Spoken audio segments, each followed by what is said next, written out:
Hello student, पिछले class में लोग डिस्कस कर रहे थे कॉर्पोरेट अकाउंटिंग में कंपनी के बारे में हम लोग पढ़ रहे थे। और पिछले क्लास में हम लोग ये डिस्कस किए हुए थे शेयर्स के बारे में हम लोग पढ़े थे। शेयर्स दो तरह का होता है, इक्विटी शेयर, प्रेफरेंस शेयर। और आपको बताते चले कि दोनों के बारे में हम लोग यहाँ डिस्कस कर चुके थे कि इक्विटी शेयर प्रेफरेंस शेयर में क्या डिफरेंस है, प्रेफरेंस शेयर कितने टाइप्स के होते हैं, तो ये हम लोग डिस्कस कर चुके थे। शेयर की अगर हम बात करें तो शेयर दो तरह का, preference share, equity share. Equity share को ही हम लोग ऑर्डिनरी शेयर के नाम से जानते हैं। प्रेफरेंस शेयर क्या होता है? जिसे दो चीज़ का प्रेफरेंस होता है। जब कंपनी प्रॉफिट कमाएगी तो सबसे पहले प्रेफरेंस शेयर को दिया जाएगा। प्रेफरेंस शेयर को देने के बाद अगर कुछ पैसा बचेगा तो इक्विटी को दिया जाएगा, नहीं बचेगा तो नहीं दिया जाएगा। और इक्विटी शेयर का मतलब है जो शेयर प्रेफरेंस नहीं है वो इक्विटी है, जो प्रेफरेंस नहीं है वो इक्विटी है। प्रेफरेंस शेयर के टाइप्स के बारे में डिस्कस कर चुके थे, एक एक करके सारे के बारे में। अब हम लोगों को पढ़ना है इक्विटी शेयर क्या है। तो ये सिंपल याद रखना है कि देखिए लिखा है एक लाइन में, आपको याद रखना है कि according to companies act 2013, company act 2013 के अकॉर्डिंग जो डेफिनेशन दिया हुआ है इक्विटी शेयर का, वो ये डेफिनेशन कहता है कि जो प्रेफरेंस शेयर नहीं होता है वो इक्विटी शेयर होता है। क्योंकि शेयर तो दो ही होगा, या तो प्रेफरेंस या तो इक्विटी। अगर आप प्रेफरेंस शेयर नहीं है तो इक्विटी शेयर है। तो याद रखिएगा, साफ लिखा है कि इक्विटी शेयर आर दो share which are not preference share. Equity share ऐसा शेयर होगा जो प्रेफरेंस शेयर नहीं होगा। यानी प्रेफरेंस शेयर के अलावा जितने भी शेयर होंगे सारे के सारे शेयर क्या कराएंगे? इक्विटी शेयर कराएंगे। प्रेफरेंस शेयर के अलावा जितने भी शेयर होंगे सारे के सारे शेयर इक्विटी शेयर कहलाएंगे। इस बात को ध्यान रखना है। यानी इक्विटी शेयर का मतलब क्या हुआ कि जो शेयर प्रेफरेंस शेयर नहीं है वो इक्विटी शेयर है, जो शेयर प्रेफरेंस शेयर नहीं है वो इक्विटी शेयर है। अब चलते हैं थोड़ा सा आगे, दोनों में डिफरेंस दिया हुआ है, प्रेफरेंस शेयर और इक्विटी शेयर में क्या डिफरेंस है। तो यहाँ पे थोड़ा डिफरेंस है, इसको हम लोग पढ़ लेते हैं ताकि ये बहुत अच्छे तरीके से दोनों के डिफरेंस को समझ पाएंगे। तो सबसे पहले रेट ऑफ डिविडेंड। तो आपको बताते चले प्रेफरेंस शेयर के रेट ऑफ डिविडेंड फिक्स होगा। प्रेफरेंस शेयर को कितना परसेंट प्रॉफिट मिलेगा, डिविडेंड मिलेगा, वो फिक्स रहता है। उसके नाम के पहले लिखा रहता है 8% प्रेफरेंस शेयर। तो इसका मतलब है इसको 8% डिविडेंड मिलेगा ही मिलेगा, गारंटेड है।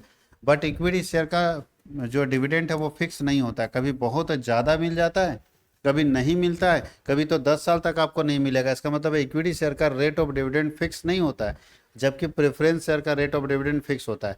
प्रेफरेंस शेयर का रेट ऑफ डिविडेंड फिक्स होता है और इक्विटी शेयर का रेट ऑफ डिविडेंड फिक्स नहीं होता है। इक्विटी शेयर का रेट ऑफ डिविडेंड फिक्स नहीं होता है और प्रेफरेंस शेयर का रेट ऑफ डिविडेंड फिक्स होता है। पेमेंट ऑफ डिविडेंड, कब पेमेंट मिलेगा? तो याद रखिएगा, प्रेफरेंस शेयर को जो डिविडेंड मिलेगा वो इक्विटी शेयर से पहले मिलेगा। प्रेफरेंस शेयर को जो डिविडेंड मिलेगा इक्विटी शेयर से पहले मिलेगा। यानी dividend on these share is paid before the dividend of equity share. Equity share को पेमेंट करने से पहले दिया जाएगा, जबकि इक्विटी शेयर को प्रेफरेंस शेयर को डिविडेंड देने के बाद अगर कुछ बचेगा तो मिलेगा, नहीं बचेगा तो नहीं मिलेगा। यानी याद रखना फिर से, प्रेफरेंस शेयर को जो डिविडेंड दिया जाएगा वो इक्विटी से पहले दिया जाएगा और इक्विटी को जो डिविडेंड दिया जाएगा वो प्रेफरेंस के बाद दिया जाएगा अगर सरप्लस प्रॉफिट बचेगा तो। अगर नहीं बचेगा तो इक्विटी शेयर को कुछ नहीं मिलेगा, अगर नहीं बचेगा तो इक्विटी शेयर को कुछ नहीं मिलेगा। एरियर ऑफ डिविडेंड, डिविडेंड का एरियर क्या है? तो ध्यान रखिएगा एरियर ऑफ डिविडेंड में इस बात को कि अगर मान लीजिए कि मेरा 3-4 साल का डिविडेंड नहीं ले पाए, किसी कारण से भूल गए, नहीं ले पाए, तब क्या ऑप्शन है भाई? तो अगर आप कुमुलेटिव प्रेफरेंस शेयर खरीदे हैं तो पीछे 4 साल का डिविडेंड अगर बाकी है तो वो सारा डिविडेंड जोड़ के एक साथ मिलेगा। यानी अगर आपने कुमुलेटिव प्रेफरेंस शेयर खरीदा है तो जितने साल का डिविडेंड बाकी है सब जोड़ के एक साथ मिलता है। यानी arrear of dividend preference share में आपको मिल जाता है। यस, अगर आपने कुमुलेटिव प्रेफरेंस शेयर खरीदा है तो प्रेफरेंस शेयर में एरियर ऑफ डिविडेंड आपको मिल जाएगा। पीछे का जो बाकी है ना 4 साल का, जोड़ के एक साथ मिल जाएगा, जबकि इक्विटी शेयर में नहीं मिलेगा। किसी भी हालत में इक्विटी शेयर में आपको एरियर ऑफ डिविडेंड नहीं मिलेगा। हर साल आपको डिविडेंड देना पड़ेगा, नहीं तो वो पैसा आपका नहीं मिल पाएगा। याद रखिएगा, तो हर साल आपको कंपनी में जाके, कंपनी के जो है हेड ऑफिस में जाके आपको डिविडेंड रिसीव करना पड़ेगा। क्योंकि अगर आप डिविडेंड नहीं लेते हैं तो जो आपका डिविडेंड है वो एक कुमुलेट होते जाता नहीं है, संचित नहीं होता है, वो चला जाता है। इसलिए आपको हर साल यहाँ डिविडेंड ले लेना पड़ेगा। अगर किसी कारण से डिविडेंड छूट गया तो आपको यहाँ पे डिविडेंड कुमुलेट होकर नहीं मिलेगा।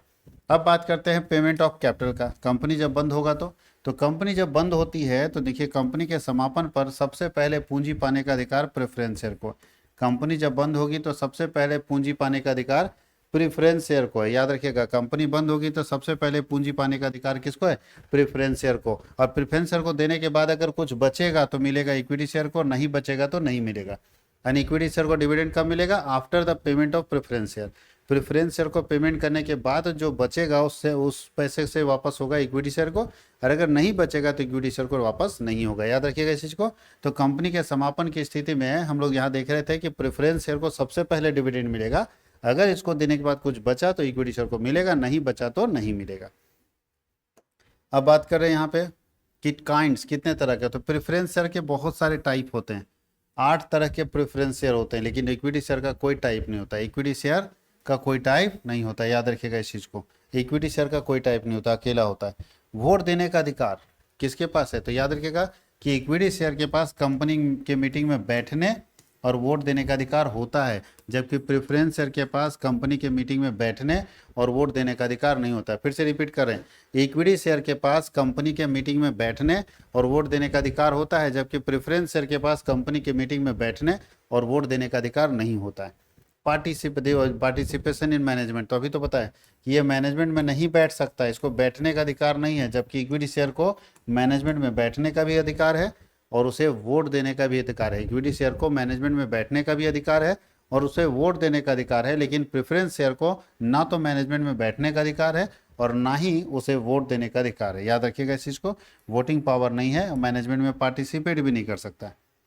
रिडम्पशन, रिडम्पशन का मतलब होता है पैसा वापस करना। जब आप कर्जा लेते हैं मार्केट से, कर्ज लिए आप, शेयर का मतलब क्या है, हम शेयर बेचे, जनता से पैसा लिए, तो बोलता है रिडम्पशन मतलब है पैसा वापस चुकाना। तो कौन सा ऐसा शेयर है जिसका पैसा वापस चुकाया जाता है, तो प्रेफरेंस शेयर का रिडम्पशन होता है। यस, अगर आप प्रेफरेंस शेयर के जरिए पैसा मार्केट से लाते हैं तो एक फिक्स टाइम के बाद आपको प्रेफरेंस शेयर को वापस कर देना होगा, तो प्रेफरेंस शेयर का पैसा वापस होता है, रिफंड होता है।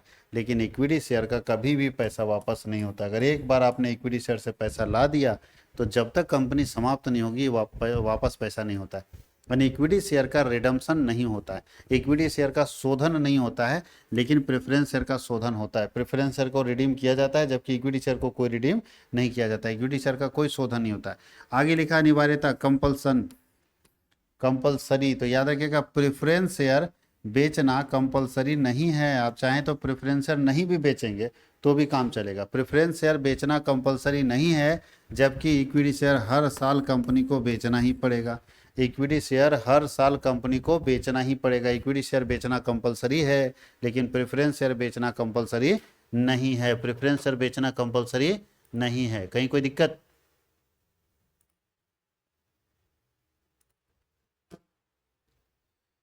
अब चलते हैं हम लोग आगे। हम लोग पढ़ते हैं शेयर कैपिटल। कैपिटल क्या होता है? शेयर तो हम लोग पढ़ लिए। शेयर का मतलब क्या होता है? If total capital of a company are divided into some small units. अगर कंपनी की कुल पूंजी को छोटे छोटे हिस्सों में बांट दिया जाता है तो ऐसे प्रत्येक हिस्से को शेयर कहा जाता है। शेयर दो तरह का था, equity share, preference share.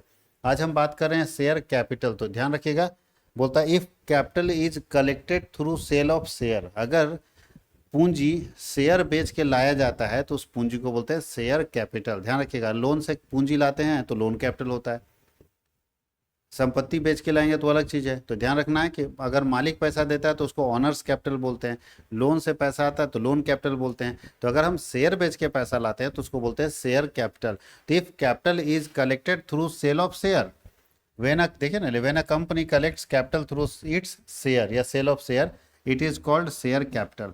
Share capital क्या है कि अगर कोई कंपनी अपना शेयर, अपना पूंजी मार्केट में हिस्सा बेच के लाती है तो उसे हम बोलते हैं शेयर कैपिटल।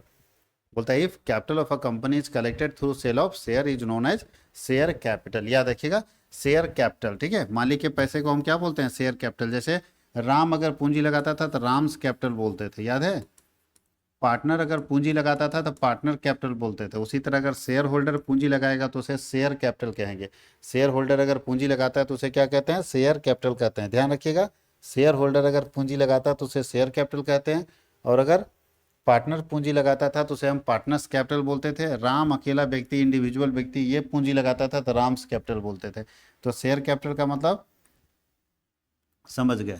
अब लिखा है कि शेयर कैपिटल में इक्विटी शेयर कैपिटल क्या होता है। तो आपको मालूम है कि जब दो शेयर है, इक्विटी शेयर और प्रेफरेंस शेयर, तो अगर इक्विटी शेयर को बेच के पैसा आता है, अगर कैपिटल इक्विटी शेयर को बेच के पूंजी लाते हैं तो उसको इक्विटी शेयर कैपिटल बोलते हैं, और अगर प्रेफरेंस शेयर बेच के पूंजी लाते हैं तो उसे हम प्रेफरेंस शेयर कैपिटल कहते हैं। तो याद रखिएगा, अगर capital, if capital is collected through sale of equity share is known as equity share capital. अगर आप इक्विटी शेयर बेच के अपना शेयर कैपिटल लाते हैं, अगर आप अपना इक्विटी शेयर बेच के कैपिटल लाते हैं तो उसे हम कहते हैं इक्विटी शेयर कैपिटल। और अगर प्रेफरेंस शेयर बेच के कैपिटल लाते हैं तो उसे हम बोलते हैं प्रेफरेंस शेयर कैपिटल। कोई दिक्कत है? इक्विटी शेयर बेच के जो कैपिटल लाते हैं उसे इक्विटी शेयर कैपिटल कहते हैं, और प्रेफरेंस शेयर बेच के जो कैपिटल लाते हैं उसे हम प्रेफरेंस शेयर कैपिटल कहते हैं। याद रहेगा, इक्विटी शेयर बेच के जो कैपिटल लाएंगे equity share capital, preference share बेच के जो कैपिटल लाएंगे प्रेफरेंस शेयर कैपिटल है। याद रखना है इस चीज़ को। अब लिखा है टाइप्स ऑफ शेयर कैपिटल, आपको मालूम होना चाहिए 4 तरह के शेयर कैपिटल होते हैं। सबसे पहला होता है ऑथराइज्ड कैपिटल, इसका दूसरा नाम होता है रजिस्टर्ड कैपिटल, इसी को नॉमिनल कैपिटल भी बोलते हैं।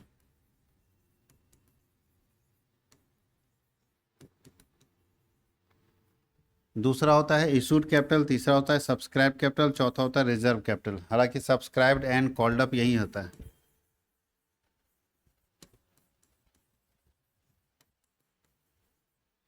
और एक होता है रिजर्व कैपिटल, हालांकि इसमें एक चीज़ और मिलता है, paid up capital.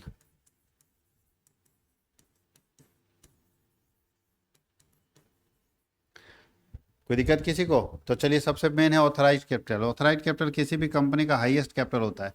Authorised capital किसी भी कंपनी का हाईएस्ट कैपिटल होता है, इससे ज़्यादा का कैपिटल कोई कंपनी अपने लाइफ में नहीं लगा सकती। तो ये ऐसे कैपिटल को हम लोग बोलते हैं authorised capital, highest capital of a company. किसी भी कंपनी का सबसे हाईएस्ट कैपिटल को हम बोलते हैं ऑथराइज्ड कैपिटल। किसी भी कंपनी के हाईएस्ट कैपिटल को क्या बोलते हैं? ऑथराइज्ड कैपिटल, याद रखिएगा। और इससे ज़्यादा का कैपिटल कोई कंपनी नहीं लगा सकती, इससे ज़्यादा का कैपिटल कोई कंपनी नहीं लगा सकती, इसलिए उसको ऑथराइज्ड क्यों बोलते हैं? क्योंकि जो अथॉरिटी है कंपनी का, जो हाईएस्ट अथॉरिटी है, वो इस कैपिटल पे सिग्नेचर करता है। तो जिस कैपिटल पे हाईएस्ट अथॉरिटी साइन करता है उसको बोलते हैं ऑथराइज्ड कैपिटल। क्या बोलते हैं? Authorised capital, highest capital of a company. और इसका दूसरा नाम है नॉमिनल कैपिटल, क्योंकि इस कैपिटल का और कोई काम है नहीं, नाम मात्र का टंगा रहता है, इसका कोई काम नहीं, इसलिए इसको नॉमिनल कैपिटल बोलते हैं। इसमें से ऑथराइज्ड कैपिटल में से कुछ हिस्सा हम इशू करते हैं पब्लिक को। जैसे मान लीजिए हमारा 100 करोड़ का ऑथराइज्ड कैपिटल है, तो 100 करोड़ अभी हमको नहीं ना चाहिए, हमको अभी चाहिए हो सकता है 10 करोड़। तो क्या करेंगे, 100 करोड़ में से हम 10 करोड़ इशू करेंगे पब्लिक को। पब्लिक को कितना इशू करेंगे? 10 करोड़। तो 10 जितना शेयर हम इशू करते हैं पब्लिक को वो कहलाता है इशूड कैपिटल। क्या कहलाता है? Issued capital. जितना शेयर हम इशू करते हैं पब्लिक को वो इशूड कैपिटल होता है। तो अब इशूड कैपिटल हो गया 10 करोड़। अब 10 करोड़ में जरूरी है कि सारा लोग खरीद लेगा, तो जो जनता खरीद लेती है उसको बोलते हैं सब्सक्राइब्ड कैपिटल। हम जितना जारी किए उसको इशूड बोलते हैं, जो जनता खरीद लेती है उसको सब्सक्राइब्ड बोलते हैं। बहुत केस ऐसा होता है जहां 10 करोड़ का हम कैपिटल जारी किए और 10 करोड़ जनता खरीद लेती है, यानी इशूड कैपिटल और सब्सक्राइब्ड कैपिटल सेम हो जाता है। कुछ ऐसे केसेस होंगे कि हम 10 करोड़ का शेयर जारी किए, जनता 9 करोड़ खरीदती है, यानी इशूड ज़्यादा है और सब्सक्राइब्ड कम है। कोई दिक्कत? और कभी कभी ऐसा होता है कि इशू से ज़्यादा सब्सक्राइब कर लेती है, उसको बोलते हैं ओवर सब्सक्रिप्शन। तो 3 केस आएगा, इशूड और सब्सक्राइब के बीच में 3 केस आता है। पहला केस क्या होगा कि अगर इशूड जितना है उतना ही सब्सक्राइब्ड हो जाए तब तो बहुत अच्छी बात है। अगर इशूड ज़्यादा किए और सब्सक्राइब्ड कम हुआ तो इसको हम लोग बोलते हैं अंडर सब्सक्रिप्शन, शेयर बिक नहीं रहा है। और अगर इशूड कम है और सब्सक्राइब ज़्यादा है तब क्या होगा? इसको बोलते हैं ओवर सब्सक्रिप्शन। क्या बोलते हैं?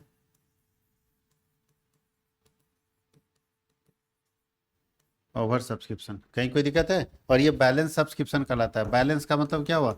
ना फायदा ना घाटा, ना फायदा ना घाटा, बैलेंस सब्सक्रिप्शन। ये तीनों सब्सक्रिप्शन हम लोगों को यहाँ दिखेगा। कोई दिक्कत है? ना इसमें फायदा हो रहा है ना इसमें घाटा हो रहा है। तो 3 तरह का सब्सक्रिप्शन, इशूड और सब्सक्राइब। रिजर्व कैपिटल ऐसा कैपिटल होगा जो कि मतलब बोलता है कि नहीं कि ऑथराइज का वह पोर्शन जो इशू नहीं किया, अनइशूड को रिजर्व कैपिटल बोलते हैं। अनइशूड कैपिटल होता है जिस कैपिटल को ऑथराइज का वह पोर्शन जो हम इशू नहीं कर रहे हैं उसको बोलते हैं अनइशू। और अनइशू जो कैपिटल है, ठीक है, जो इशू नहीं किया गया है, उसी में से कुछ कैपिटल को हम रिजर्व कैपिटल मेंटेन करके रख लेता है, ताकि कंपनी जब बंद होगी तो बंद होने के समय इस कैपिटल को यूज करेंगे। जब कंपनी बंद होने के कगार पर होगी तब हम जिस कैपिटल को यूज करेंगे उसे हम बोलते हैं रिजर्व कैपिटल। अब हम लोगों को बोल रहा है कि इसको कहाँ दिखाएंगे बैलेंस शीट में, तो बैलेंस शीट यहाँ पे दिखे दिया हुआ है, बैलेंस शीट बना के यहाँ पे दिया हुआ बैलेंस शीट बना के। ठीक है, पूरा कहानी को समझाने से अच्छा है यहाँ देखिए, जो कंपनी का बैलेंस शीट आपको मालूम होना चाहिए कि कोई भी बैलेंस शीट दो तरह का होता है। बैलेंस शीट कितने तरह का होता है? दो तरह का।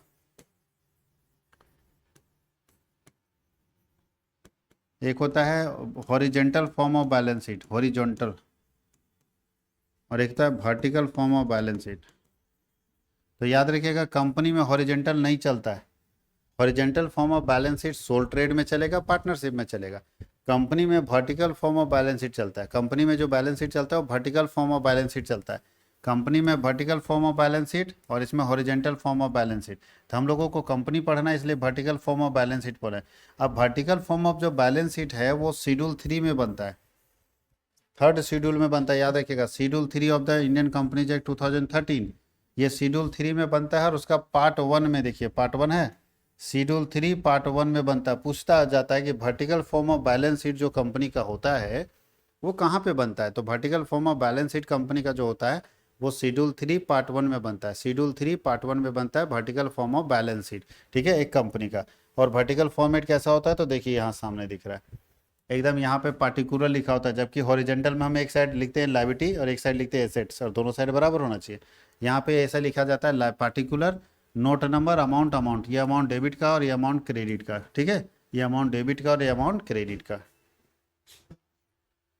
बहुत जगह पे डेबिट क्रेडिट नहीं लिखता है तो इसको अमाउंट को रख देता है, ये रफ हो गया, ये फाइनल अमाउंट हो गया, ये फाइनल अमाउंट हो गया, ये अंदर लिखेगा। अब यहाँ सबसे पहले आपको बैलेंस शीट मालूम होना चाहिए कि इक्विटी एंड लायबिलिटी लिखा जाता है। 3 हेड होते हैं लायबिलिटी साइड में। पहला हेड का नाम है इक्विटी एंड लायबिलिटी, उसके अंदर हम लोगों को पढ़ना है शेयर होल्डर्स फंड, पहला हेड। ये तो साइड हो गया, सॉरी, ये आपका साइड हो गया, इक्विटी एंड लायबिलिटी साइड है ये। और उसमें पहला टॉपिक है share holders fund. Share holders का फंड के अंदर आपको पढ़ना है share capital and reserve and surplus, वो दोनों का अमाउंट यहाँ लिखाएगा। यहाँ शेयर कैपिटल और रिजर्व एंड सरप्लस को जोड़ के फाइनल बार कर दीजिए, यहाँ पे निकल गया। कहीं कोई दिक्कत? देख लीजिए, शेयर कैपिटल और रिजर्व एंड सरप्लस को ऐड करके बाहर निकाल देना है हम लोग को। तो सबसे पहला आइटम आ गया शेयर कैपिटल का। ये आपको पढ़ना नहीं है, money receipt against share warrant, ये आपके सिलेबस में नहीं है। अब जो बोल रहा है कि सर ये जो शेयर कैपिटल आप खाली लिख दिए एक लाइन में बड़ा आसानी से, खाली लिख दिए शेयर कैपिटल, क्या शेयर कैपिटल इतना आसानी से निकलता है? नहीं। देखिए शेयर कैपिटल कैसे निकलेगा। सो शेयर कैपिटल के लिए आपको कैलकुलेशन करना पड़ेगा, और शेयर कैपिटल के लिए कैलकुलेशन करके ये सारी जानकारी लानी होगी। तो चलिए सबसे पहले शेयर कैपिटल के लिए अगर कैलकुलेशन करना चाहते हैं तो सबसे पहला है ऑथराइज्ड कैपिटल। कौन सा कैपिटल है? ऑथराइज्ड कैपिटल, हाईएस्ट कैपिटल है कंपनी का, याद रखिएगा। ऑथराइज कैपिटल में यहाँ लिखा रहता है dot dot dot dot equity share at the rate of dot dot dot etch, dot dot dot dot dot preference share at the rate of dot dot dot etch. यानी equity share preference share दोनों का list लिखना पड़ेगा कि कितना equity share है, कितना preference share है। दूसरा है इशूड कैपिटल। इशूड कैपिटल के अंदर फिर उसी तरह लिखना होगा, मतलब हाईएस्ट कितना है वो लिखना होगा, कितना शेयर कितने रुपए का, कितना शेयर कितने रुपए का। उसी तरह इशूड में लिखना होगा कितना शेयर कितने रुपए का, कितना शेयर कितने रुपए का। सब्सक्राइब्ड में भी उसी तरह लिखना होगा कितना शेयर कितने रुपए का, ठीक है। सब्सक्राइब्ड में भी लिखना होगा कितना शेयर कितने रुपए का। और subscribed but fully paid up का मतलब है कि जो खरीदा वो पूरा पैसा दे दिया, एरियर नहीं हुआ। तो देखिए यहाँ कोई एरियर माइनस नहीं किया, लेकिन नीचे वही सेम इसी का दूसरा पार्ट लिखा है subscribed but not fully paid up. यानी कुछ लोग ऐसे होते हैं जो मेरा शेयर खरीदा पूरा पैसा दे दिया, उसको इस कैटेगरी में लेकर आएंगे। और कुछ लोग ऐसे होते हैं जो खरीदा मेरा शेयर लेकिन पूरा पैसा नहीं दिया, उसको हम इस कैटेगरी में लेकर आएंगे। सब्सक्राइब्ड, खरीद लिया but not fully paid up, लेकिन पूरा पैसा नहीं दिया, तो ऐसे को हम लोग यहाँ लिखेंगे। तो ध्यान रखिएगा जब पूरा पैसा नहीं मिलता है तो एक आइटम लेस करते हैं जिसका नाम है कॉल्स इन एरियर। जब पूरा पैसा नहीं मिलेगा तो एक आइटम हम लिखते हैं कॉल्स इन एरियर के नाम से। कॉल्स इन एरियर याद रखिएगा किस नाम से लिखेंगे? कॉल्स इन एरियर के नाम से लेस करेंगे यहाँ। कॉल्स इन एरियर जब भी फुली पेड अप नहीं रहेगा, कॉल्स इन एरियर के नाम से हम लोग यहाँ पे माइनस कर देंगे। कॉल्स इन एरियर के नाम से क्या करेंगे? माइनस कर देंगे।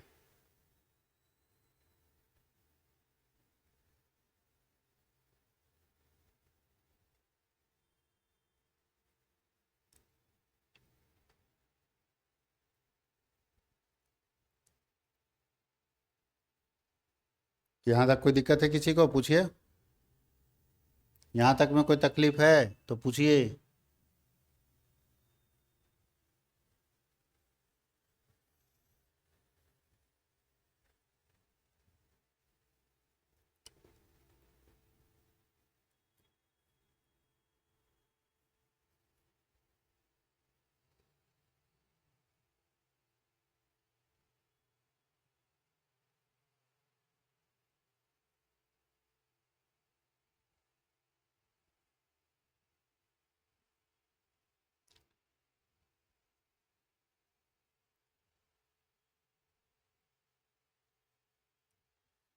चलिए, कोई दिक्कत नहीं आ रहा तो आगे बढ़ते हैं हम लोग।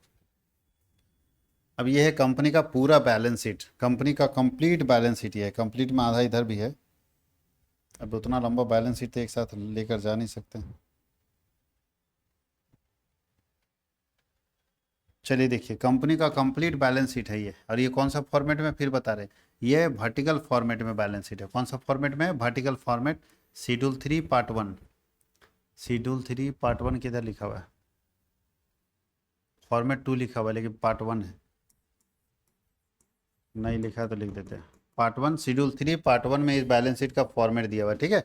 और ये vertical form of balance sheet की, इसके दो साइड होते हैं। एक साइड को हम बोलते हैं इक्विटी एंड लायबिलिटी, और एक साइड को बोलते हैं एसेट्स। याद रहेगा, एक साइड को बोलते हैं इक्विटी एंड लायबिलिटी, और एक साइड को हम बोलते हैं assets. Equity and liability side में अगर देखें तो तीन, ये तो दूसरा नंबर डिलीटेड है, याद रखिएगा, नहीं पढ़ना है। तो दो है, तीन हेड है। एक है शेयर होल्डर फंड, दूसरा हेड का नाम है नॉन करेंट लायबिलिटी, और तीसरा हेड का नाम है करेंट लायबिलिटी। एसेट साइड में देखें तो दो हेड है, नॉन करेंट एसेट और current assets. Non current asset और करेंट एसेट्स। अब अगर हम बात करें बाबू लोग,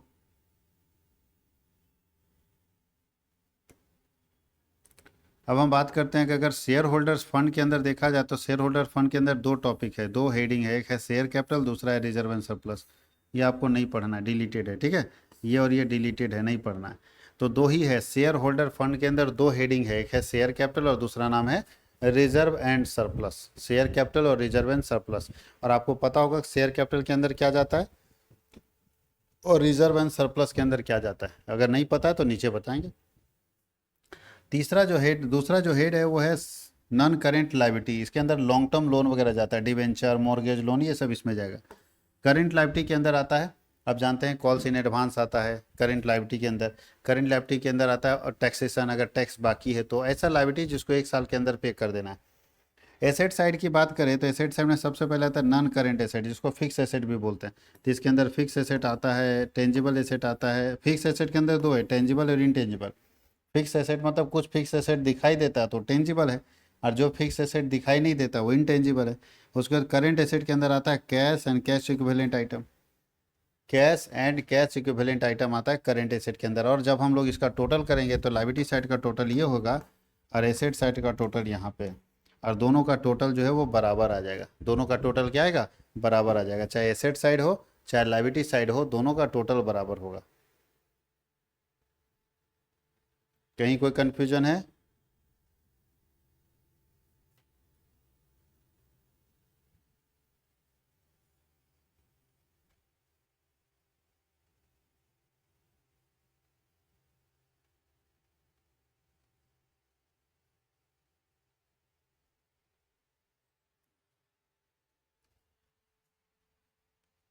वही बात यहाँ लिखा है कि रिजर्व एंड सरप्लस के अंदर कितने सारे आइटम आता है। तो देख लीजिए, रिजर्व एंड सरप्लस के अंदर आता है security premium reserve, capital reserve, statement of profit and loss, discount on issue of share, expenses on issue of share, in corporation A cost और अंडर कमीशन। ये सारे के सारे जो एक्सपेंसेज, सॉरी, सारे के सारे जो आइटम हैं वो रिजर्व एंड सरप्लस हेड के आइटम, यानी रिजर्व एंड सरप्लस हेड के अंदर इतने सारे आइटम्स शामिल किए जाते हैं। इससे ज़्यादा आइटम शामिल किया जाता है, लेकिन हम लोग इतना तो कोई फंक्शन पढ़ लें।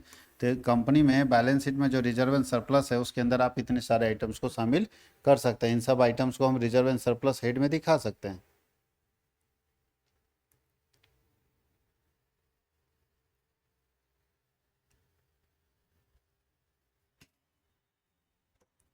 चलिए, अब हम लोग आगे चलते हैं। अब हम लोग पढ़ना है कैपिटल रिजर्व क्या होता है, बहुत इंपॉर्टेंट है कैपिटल रिजर्व। तो बोलता है when a reserve is created through capital profit. जब कोई रिजर्व पूंजीगत लाभ से बनाया जाता है तो उसे हम पूंजीगत संचय कहते हैं।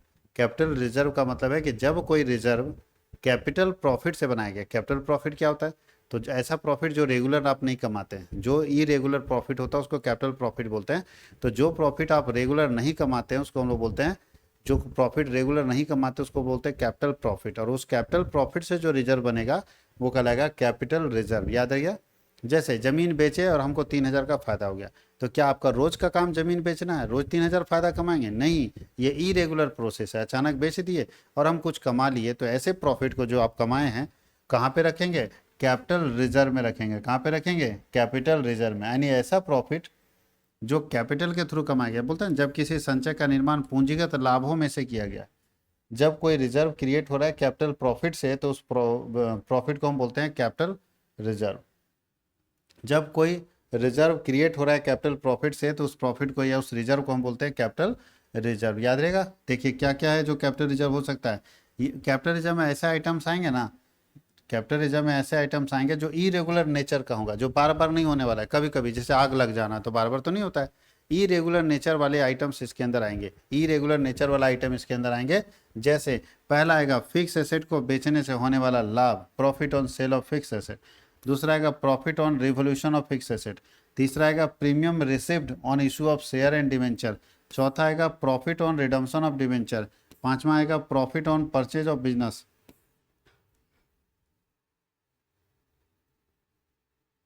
छठा आएगा प्रॉफिट प्रायर ऑफ इनकॉर्पोरेशन, हो गया profit on reissue of forfeited share. ये सारे आइटम्स ऐसे हैं जो कि रेगुलर प्रॉफिट नहीं आते, कभी कभी प्रॉफिट आता है, और ऐसे आइटम्स को हम कैपिटल आइटम बोलते हैं। और कैपिटल आइटम से जो प्रॉफिट की कमाएंगे उसी प्रॉफिट को हम कैपिटल रिजर्व में डालेंगे। यानी कैपिटल रिजर्व में वही प्रॉफिट जाएगा जो कैपिटल एसेट से खरीदें, जो फिक्स एसेट से खरीदें, जो कैपिटल एसेट से खरीदते हैं। तो बताइए कैपिटल एसेट से या कैपिटल रिजर्व कहाँ से क्रिएट होता है? कैपिटल प्रॉफिट से। कैपिटल प्रॉफिट कब होता है? जब आप कैपिटल एसेट को बेचते हैं, लैंड, बिल्डिंग, मशीनरी, फर्नीचर, ये सब को बेचते हैं, और वहां से कोई अगर कमाई होती है तो उस पैसे को आप कैपिटल रिजर्व में डालते हैं। उस पैसे को कहाँ डालते हैं? कैपिटल रिजर्व में डालते हैं। और कैपिटल रिजर्व जो बनता है वो बनता है कैपिटल प्रॉफिट से। याद रखिएगा, कैपिटल रिजर्व किससे बनता है? कैपिटल प्रॉफिट से बनता है। कहीं कोई दिक्कत?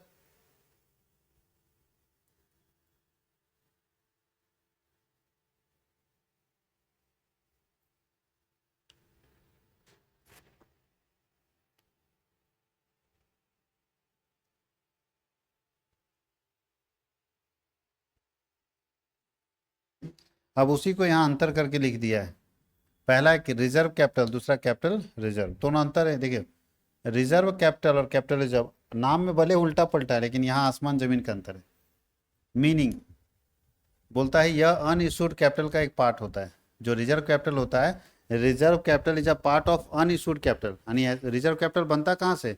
तो जो कैपिटल आप इशू नहीं किए, जैसे हमारा रजिस्ट्रेशन 1 करोड़ से हुआ था, आप सिर्फ 80 लाख इशू किए, तो 20 लाख जो अनइश्यूड कैपिटल है उसी को हम लोग बोलते हैं, वो यहाँ पे बनता है, उससे रिजर्व कैपिटल। तो रिजर्व कैपिटल कब बनेगा बताइए? जो अनइश्यूड कैपिटल होगा उसका कुछ हिस्सा से हम लोग बनाते हैं रिजर्व कैपिटल। और कैपिटल रिजर्व क्या होता है? तो कैपिटल रिजर्व का मतलब होता है जब कोई रिजर्व कैपिटल प्रॉफिट से बनाया जाता है। जब कोई रिजर्व कैपिटल प्रॉफिट से बनाया जाता है तो ऐसे रिजर्व को हम लोग बोलते हैं कैपिटल रिजर्व। जब कोई रिजर्व कैपिटल प्रॉफिट से बनाया जाता है तो ऐसे रिजर्व को बोलते हैं कैपिटल रिजर्व। कंपलसरी, तो याद रखना है कि इसका जो रिजर्व कैपिटल है उसका बनाना जरूरी नहीं है। रिजर्व कैपिटल को बनाना जरूरी नहीं, कंपलसरी नहीं है, जबकि कैपिटल रिजर्व का क्रिएशन जरूरी है। सृजन, इसका निर्माण कहाँ से होगा? Reserve capital. तो याद रखिएगा अनइशूड, अनइशूड का मतलब है जो शेयर अभी तक बिका नहीं है, जिसको इशू ही नहीं किए हैं, वैसे जगह से कैपिटल उठा के यहाँ डाला जाता है। जबकि इसका निर्माण कैसे होता है? तो इसका निर्माण होता है कैपिटल प्रॉफिट से। कैपिटल प्रॉफिट से इसका निर्माण होता है। एप्लीकेशन, इसका प्रयोग कंपनी के समापन के समय ही होता है। यानी रिजर्व कैपिटल का इस्तेमाल कंपनी के बंद होने के समय ही होता है, जबकि कैपिटल रिजर्व का इस्तेमाल सालों भर होता रहता है। जो उसका लिखा हुआ आपके पास कि किस किस अमाउंट को कैपिटल रिजर्व से एडजस्ट कर सकते हैं, तो जिससे आप एडजस्ट कर सकते हैं वो आप यहाँ कैपिटल रिजर्व में एडजस्ट कर लीजिए।